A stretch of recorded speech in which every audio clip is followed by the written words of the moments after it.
Line কে কাটছে, CC ক্যামেরার তারগুলো কে কাটছে, শেখ হাসিনার রাজনৈতিক কার্যালয়ে আগুন লাগছিল, সেই জায়গার ষড়যন্ত্র। বন্ধুগণ, এটিকে হালকাভাবে নেওয়া যাবে না, কারণ আজকে যদি 24-এর গণঅভ্যুত্থানের হত্যার বিচার বন্ধ করা যায়, পিডিআর হত্যার বিচার বন্ধ করা যায় এবং হেফাজতে ইসলামের হত্যাকাণ্ডের বিচার বন্ধ করা যায়, তাহলে ভারতকে খুশি রাখা যাবে। পার্শ্ববর্তী রাষ্ট্র ভারত যে প্রেসক্রিপশন হাসিনাকে দিয়েছিল সেটি বাস্তবায়ন করা সম্ভব হবে। আপনারা জানেন, গত 2 দিন আগে ভারতের শুভেন্দু বাবু বাংলাদেশের মানুষকে মশা আর মাছির সাথে তুচ্ছ তাচ্ছিল্য করেছেন, কারণ তারা এখনো মনে করেন হাসিনাকে ক্ষমতায় রাখা সম্ভব। কারণ এখনো আপনারা খোঁজ নিয়ে দেখতে পারেন, বিভিন্ন মন্ত্রণালয়ে শেখ মুজিবের ছবি ঝুলানো আছে এবং ওয়েবসাইট গুলো ঘাটাঘাটি করলে খুঁজে পাবেন এখনো হাসিনাকে সরকার প্রধান বানানো করা আছে। এগুলো কেউ খোঁজ নেয় না। সংস্কার করে কোথায় জানেন? পলিথিন বন্ধ করতে হবে আর গাড়ির হর্ন। আমি বলছি, রেদওয়ান আর রফিককে ফাজলামি করবেন না। ফাজলামির জন্য এতগুলো মানুষের রক্তের বিনিময়ে আপনাদেরকে সরকারে বসানো হয় নাই। স্বরাষ্ট্র উপদেষ্টাকে বলছি, ভালো হয়ে যান, হাসিনার পরিণতি হবে। হাসিনার পরিণতি হবে আপনার। সুষ্ঠুভাবে যদি দেশ পরিচালনা না করতে পারেন আমাকে দিয়ে দেন, আমি চালাবো। যদি না পারেন আমাকে দেন, স্বরাষ্ট্র মন্ত্রণালয় চালানোর মতো যোগ্যতা রাখি। গোয়েন্দা সংস্থাগুলো কাজ করছে না, এরা এক একটা অপদার্থের মতো হয়ে গেছে। আমরা যখন প্রোগ্রাম করতে আসি 40টা 50টা কল আসে, তাই এগুলো করবেন না। আর তোমরা আঙুল চষো, সচিবালয়ে আগুন লাগে, এটা আমাদের ব্যাক ট্যাক্সের পয়সায় তোমাদের বেতন হয়। তোমরা জনগণের সেবক, মালিক নয়।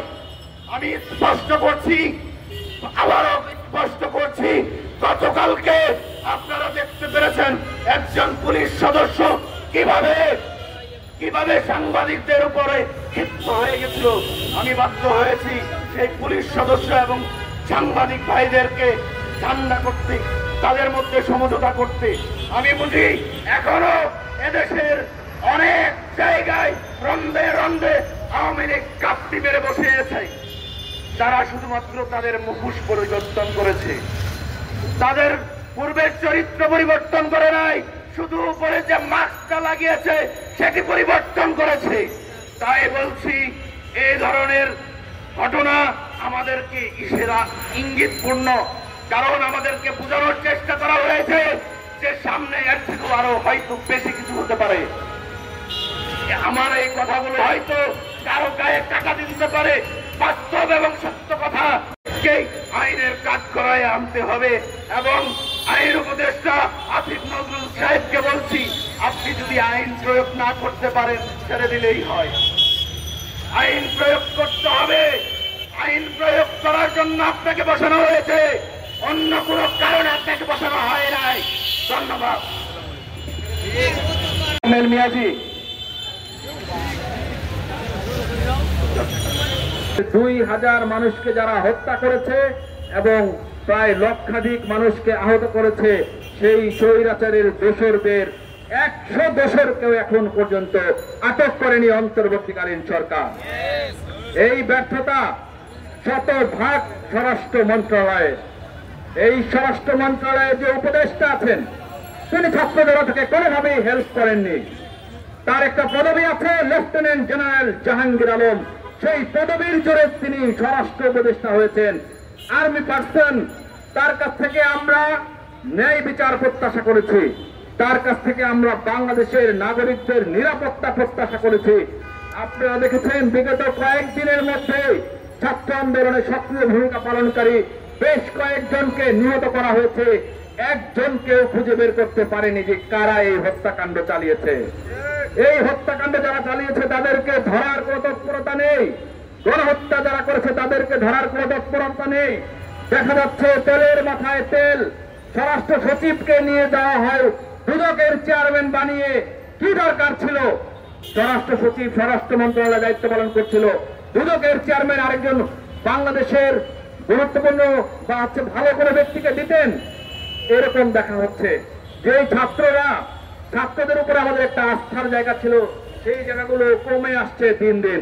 ছাত্রদের ধরেন মন্ত্রণালয়ে তাদের ধুম পাস, তারা যখন মন চায় তখন যেতে পারে, তাদের বিরুদ্ধে আমাদের কাছে অভিযোগ আসে, তারাও বিভিন্ন অপকর্ম দুর্নীতিতে জড়িয়ে পড়ছে। আমরা বলতে চাই, গতকালকে যে আগুনটা ঘটেছে, এই আগুনটা বাংলাদেশের স্বরাষ্ট্র দপ্তর, বাংলাদেশের নিরাপত্তার জন্য অনেকটা বড় একটা হুমকি।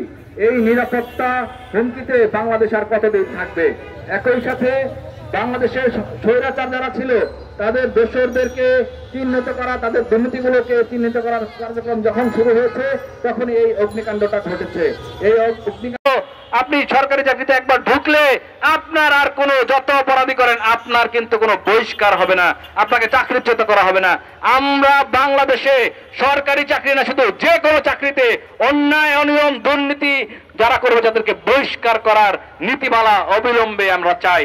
আমরা এটাও বলতে চাই, অবিলম্বে 7 দিনের মধ্যে এই সচিবালয় থেকে ফ্যাসিবাদের দোসর আমলাদেরকে বহিষ্কার করতে হবে। এটা যদি না করা হয় আমরা আমাদের পরবর্তী কার্যক্রম রাজপথেই দেখাবো ইনশাআল্লাহ।